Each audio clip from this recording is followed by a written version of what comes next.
Mike Costello, and I'm here with Dr. Iris Freelander, and today we'd like to talk to you about living your vision. All of us have a vision of ourselves, whether we think of it consciously or unconsciously, and living our vision is really a challenge that we all have. Yes, indeed. It's a challenge, but it makes life far more fun because it gives us options, and we get to choose our own options and create our own options. But those people who make a vision, who make a plan and follow their plan, are the ones who are most happy and most successful. And all the teachers tell us that those people who set themselves up as experts in that field say, make your plan and work it. So if we create a vision for ourselves, then we're more apt to, after a time, be more happy with what we've accomplished, aren't we? We are, and I think too many people have a sense or have a lack of vision and believe that circumstance or situation is really determining the quality of their life. And of course, if that's the way that we go through our daily life, that's exactly what will happen, that lack of clarity and vision. But having a vision or having a plan, but also visualizing that plan can go a long way to make it reality. In our philosophy, we talk a lot about the creative power of mind, and we know that as we have a vision and as we visualize that the creative dynamic of mind allows that to become manifest in our lives. Yes, and it is so important that we know where we want to go. And even if we're just a housewife, we need to know what we want to accomplish and what we don't, and set up not a schedule for ourselves, but an overall vision, an overall plan. And when we do, then it's just it makes life so much easier. Mm-hmm. And having the ability to raise our vision from the appearances of life is a tremendous asset too, isn't it? Yes, it is. And when we move from city to city, we get a chance to review and see what we want to change in our lives. And if we don't move from city to city, it would behoove us to review our life from time to time. I know years ago I made a 5-year plan, and I must have read to do that, or I probably didn't think of it myself. But it was very rewarding. It was a rewarding experience. And since then, it's been my habit to create a plan for myself. And the older I get, the more fluid the plan becomes and the less exacting it is. But it wouldn't matter what we do in life, if we're a business person or what we're doing. We need to have that plan. We need to set goals. And when one goal is fulfilled, then create a new goal. And again, those people who are experts in that field tell us to do that. But very often we forget. We forget, and we get back into the rut of just dealing with what's happening in life. But it is really important. You touched on something that I think we should explore with those who are watching our program, and that is that our vision or our plan always needs to be, first of all, higher than we believe it can be, but it also needs to be fluid and subject to change. Mm-hmm. It's amazing sometimes how we have in our minds a view of what our life should be, or how our children should be, or how our relationship should be, or how our world should be, or how our church should be. Yeah. And we're unwilling to be flexible and be fluid. And you use that term, fluid. And our thinking needs to be fluid, and our vision needs to be fluid. Yes, and when it is, we don't put ourselves into a corner. And that's no fun if we do it to ourselves or someone else does it to us. But when we don't put ourselves into a corner and just leave our options all open, then new things will happen. And we're living in such a fast-moving world, and we often say here that we live in the time of greatest change the world has ever known, and certainly we do. And so because times and everything changes so rapidly, then we need to be, as you said, more fluid than ever, because we can reach our goal in ever so much shorter a time, or our needs change and our opportunities change, and our options are more viable. So, but the important thing is to have a goal in the first place, to have a vision and to work toward that. And so when we're planning to have children in our lives, we can change, that's a new plan. When we get new employment, that's a new plan. When we change our personal circumstances in life, that's a new plan. And just changing our environment would be a new plan. Mhm. And having options. Yes. I think so many of us, so many people I talk to believe they don't have options in life, but we have a myriad of options, don't we? But in order to take advantage of those options, we have to be willing, number one, to change. We need to have the vision to see beyond where we are at the present moment. And we have to be open and receptive to personal and self-responsibility. And we spend a fair amount of time in our counseling work and on this program and at the church talking about personal responsibility. And so often people think that that's some way detracting from the presence and the power of God, when in fact it allows us to be co-creators with that presence and that power, and allows us to make our lives more fulfilling by looking at our options and being willing to change. Yes. And when we do, we're far more happy in life. And needless to say, we're far more successful, because when we have a goal that we're working toward, it causes us to think more fully on every option, on everything that we do. And so I would ask our listeners to look at their own lives and see where they can create a plan, and in what areas they need to have their plan be. It can be in relation to their children, it can be in relation to their work, it can be in relation to their spiritual goals and aspirations. And that's a very important one in our lives, regardless of our religion, or if we don't have a religion to which we adhere. There is that spiritual aspect of life in any event.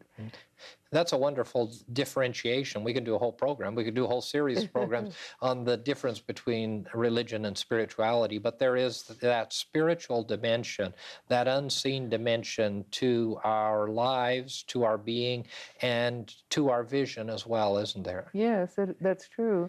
And we can, one way I would suggest that one would come to terms with what they wish to plan for their vision is meditation. And we often talk about meditation, but we get such insight at times of meditation, and those people who don't utilize that are really selling themselves short, I think, because there's no question that can't be answered in meditation. And so then I would suggest that when they do meditate and ask a question, take the first thing that comes to mind, the first thing that comes to them, as the answer, and then continue. But don't argue with themselves.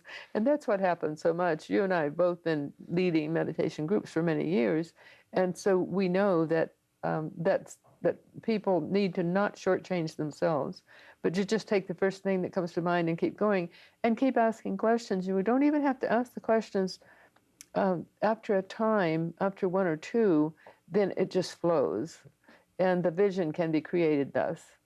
And practice is really the key, isn't it? Yes. And perseverance. Yes. I think so often people, when we talk, or when I talk to them at any event, and I talk about meditation or just becoming centered or becoming silent, people will say, well, it doesn't work.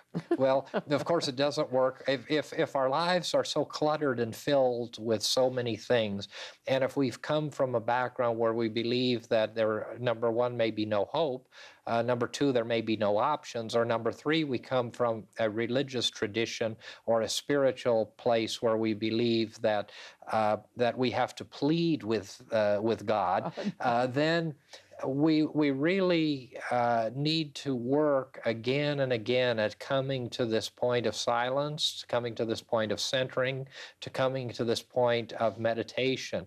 And the key to it is perseverance and practice, practice, practice, because it doesn't happen overnight. And of course, in our society, we want everything to happen overnight. Yes, instant everything. But about meditation, if we think it's not going to work, it won't work. And if we think it will, it will. And our meditation is listening to God. Prayer is telling God what we want, and or hopefully expressing gratitude to God. But meditation is just simply listening. And then, as I said, we can ask questions, but we listen for the answer, and we accept that that's the answer. But if we think we don't have a good meditation, it's because we've not relaxed enough and gone right into it. We've stayed in the conscious mind, because we need to have a shift of consciousness in order to have the meditation really work to our best advantage. And that shift comes when we, like if in hypnosis, there's a giant shift of consciousness, but we don't go into that. We go into the alpha, beta, we go into the, I won't go into all those terms, but we go into the next stage of consciousness. And when we do, then it's just the same thing consciousness we have when we're reading a good book or reading something that's very interesting to us. And so it's not a major shift, but it is a definite shift. And if we don't allow ourselves to get into that different state of consciousness, then we're not going to get good answers. And I've personally been meditating for 56 years. So I know there's times when I really want to have a good meditation that I don't today. But so I know that people don't always have the best meditation all the time, but we can have it's, to me, the most wondrous help on earth to be able to go into that time of silence and listen to to divine information. Mhm. And as you enter that, or as you get better at that, as you have over 56 years, or whatever period of time it is that it takes to get into meaningful meditation, it is important to remember that every meditation isn't going to be great, just like every Exactly. meal isn't going to be great. Exactly. But there are going to be magnificent meditations, there are going to be wonderful times of reflection and renewal, and there are going to be other times when everything is a struggle to make it happen. And so often when it is a struggle to make it happen, that's when we need it most.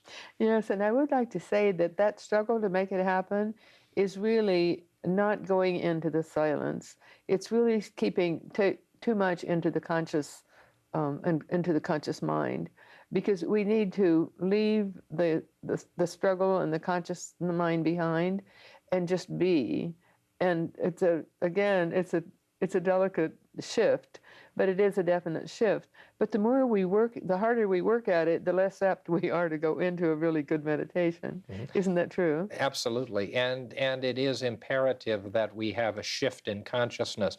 And as we go into the second part of the program, I think talking about this shifting of our consciousness is where we want to go and what the information we want to share. But we'd like to pause at this point in the program and offer our viewers the opportunity to receive some literature.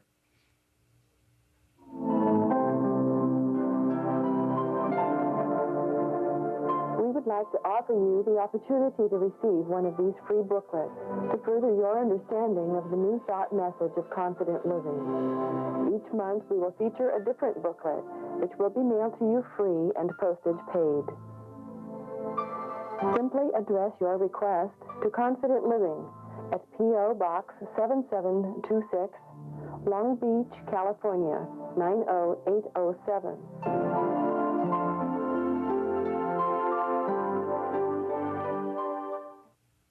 So shifting consciousness is a major part of entering the meditative state. It's also an important exercise to changing or moving from where we are to where we need to be, isn't it, Iris? Yes, it is. You might use an analogy of using the computer. When we're using the computer, we're looking right at it, and we're totally engrossed in what is the information that we're seeing on the screen. But if we turn to speak to someone, our consciousness shifts totally. And it's that subtle. It's not any big deal. It's just a part of life. But it's very definite. And if we don't shift, and the shift is simply leaving behind the extraneous thoughts of the world, conscious thoughts that of what am I going to have for breakfast, or whatever the myriad questions we ask ourselves. And I know when I was teaching meditation years ago, I formed the habit of telling people to keep a pencil and paper handy. And if an extraneous thought came to mind, then write it down, like I must go grocery shopping today, or any number of things that we would have to do. So to just write it down and then drop the idea. But if they don't write it down, they couldn't drop the idea. And it's still a good idea for anyone to use, because we have to, in order to really get on with the meditation, not be thinking of anything else, but just going into that silence. And in today's world, we're so busy about thinking about what we need to do, regretting what we have done, and this kind of moves us into another area. But it's important in meditation, and it's important in life, and it's important certainly in consciousness to be in the present time, isn't it? Yes, it is. And we have to, this is what you teach all the time in your lectures at church, is to keep your consciousness in present time, living in the now. And that's exactly what it is in order to go into a good meditation and to gain from it, is to keep your consciousness right there in the now and not be thinking of anything else. But that's true in life, isn't it? It's true in business. And I know that you've been very successful in your business life, and I'll bet you always finish one thing before you start another, and you don't try and think of 6 things at one time. Absolutely, and also the importance in business and personal relationships and all aspects of our life is this issue that the program is about, and that is being able to create a vision, and then to allow that vision to become a manifest reality in our lives. And meditation certainly is a great technique for that process of shifting consciousness, shifting our way of thinking. And we talk all the time about the fact that we live in our minds. And as we shift our consciousness and shift our vision, we then enable ourselves, whether again it be business or it be relationships or personal experiences or family life or whatever it is, to see with greater clarity. And that vision really comes from that issue of raising our consciousness to a higher level, doesn't it? That's right, and being one-pointed, that is so important. And if you read about successful lives, successful people who've been successful in dancing, music, skating, baseball, whatever, and not just business, but something where they're using their talents in that overt way, well, they always have a vision, and they look to that vision, and they don't look to the right nor left. They just look straight ahead at the vision. So we can all take lessons from those people and do that in our own lives when we don't have some major talent that we're pursuing, but just in our day-to-day living. And when we do, again, it makes life a lot more fulfilling. And I think that many of us who have created plans so that we have a vision for what we want to do, and again, when we're older, we have different types of vision. It's not in business, but it's still just as important. It is very important at any age that we have that vision and work toward it. And be willing to devote the effort and the time to it. And as you were talking about successful people, and of course success is measured on a lot of different levels, but people who are able to accomplish great things and accomplish many things and are centered and are at peace and are empowered and seem to be stress-free and have vibrancy and vitality at all levels are people who have the plan and the vision. And interestingly, I find they're not people who ever say, I don't think I can do this. Or there may be some subtle doubts, but doubt and negativity are not a major part of their thought process. And so as we create vision, as we have a vision and a plan for our life, as we're able to cross out or eliminate the negativity and accentuate the positive aspects of our own abilities and our God-given abilities, all of which we have. And as we become one with that positive and creative power, and that, of course, what we're talking about, we're always talking about this unity of consciousness and unity of mind. And one of the terms that we use in New Thought a lot is connecting divine mind or the mind of God to our mind so that we begin to think, we begin to have the vision, we begin to plan with the divine flowing through us, then the negative aspects of life fall away. Now, it doesn't mean that there aren't any challenges. And it doesn't mean that there aren't pains and suffering. And that has to be real clear because, so often as we talk about this, people, I'm kind of amazed at people who will listen to us or read people who write about the teaching that we share. And then when a catastrophe or a difficulty comes, they say, well, how could that happen to me? And of course, we're all going to have those things. And it's at those times that we want to have especially this ability to have this unity of consciousness with the divine, with the spirit and the power of God, and to have our vision and our plan directed and guided and moved forward in a positive way, and to let go of the negativity in life. Exactly, because that just holds us back, and it doesn't serve it doesn't serve any purpose but negativity, more negativity. But another thing that we need to do is change our plan from time to time and create a new plan before we've reached the end of that prior goal, because we always need to be reaching higher. And as we reach higher again, we live a more happy and fulfilling life. And I'm thinking that one vision might simply be to create a healthier body. And so we think of what we can do to create a healthier body. So we review our diet, the nutrition that we take into our body. We review what exercise we're getting. We review our habit patterns in thinking. Are we being negative or positive in our thinking? And when we do, it creates a whole new vision for us that's very worthwhile, because nothing happens by chance. And we need to know that we have control of our lives. We have control of our destiny.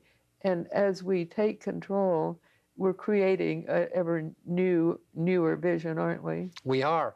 And we can have that new vision and vitality even in the midst of difficult times. And as you're talking about the importance of physical vitality and strength, I'm thinking about people whom we've known that have been faced with devastating illnesses.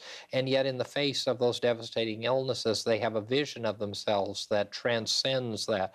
Myrtle Fillmore, who was the co-founders of Unity, had a vision over 100 years ago of the fact that her body could be a manifestation that could overcome the infirmities that she had. Charles Fillmore, who was her husband and the co-founder, all of his life had an infirmity of the physical body. He had a leg brace for a good deal of his life, and he lived the life of a cripple and saw himself that way until he had a shifting of consciousness, change of vision.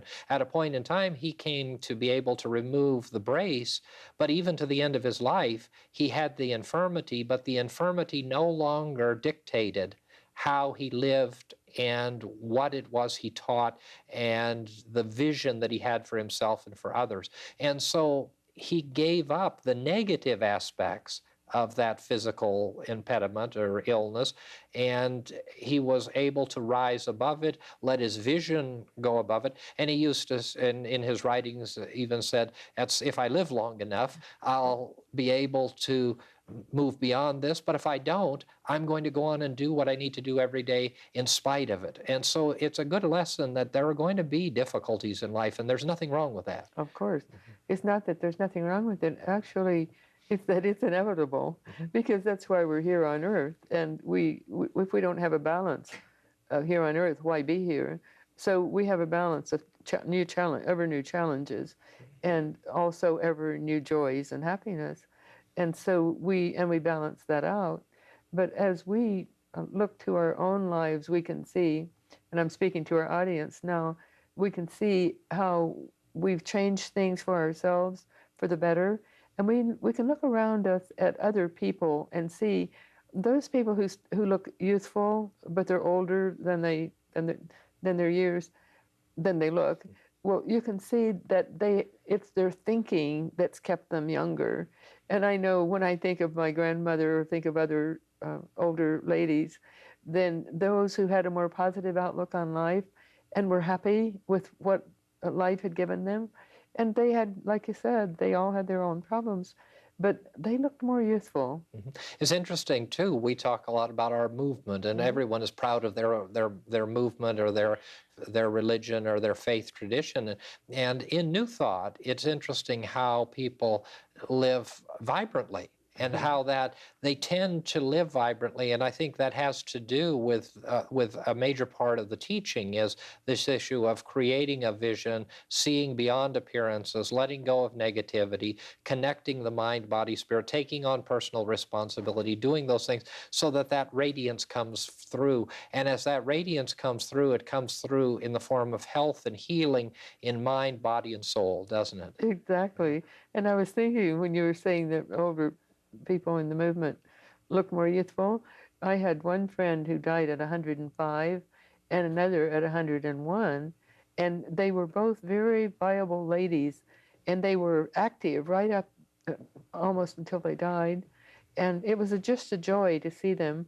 And there were I've known other women too who have been very in their 90s, and you have too. It's just like Hattie Garlish, who was the foundress of our movement, of our church. Well, we can. I would again ask our audience to look around them at the people they know who have had a vision, who have lived that vision, and then try to emulate them. And with that, this sense of vitality comes, and this sense of empowerment, and life becomes a magnificent and wonderful experience.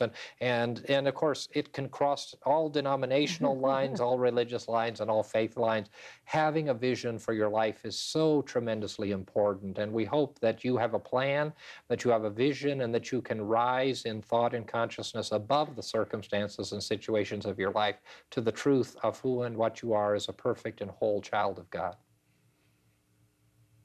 Mike and Iris would like to extend a cordial invitation for you to join them this Sunday morning at 11 a.m. for our weekly celebration service at the beautiful Seaport Marina Hotel at the corner of Pacific Coast Highway and 2nd Street, adjacent to the Marina Pacifica and Marketplace shopping centers. There will be a guided meditation, prayers, spirited music, and a dynamic, life-changing New Thought message. Please join us this Sunday. You will be warmly welcomed into the company of like-minded, positive, and uplifting people. And remember, whatever your dream, whatever your vision, you can attain it through confident living.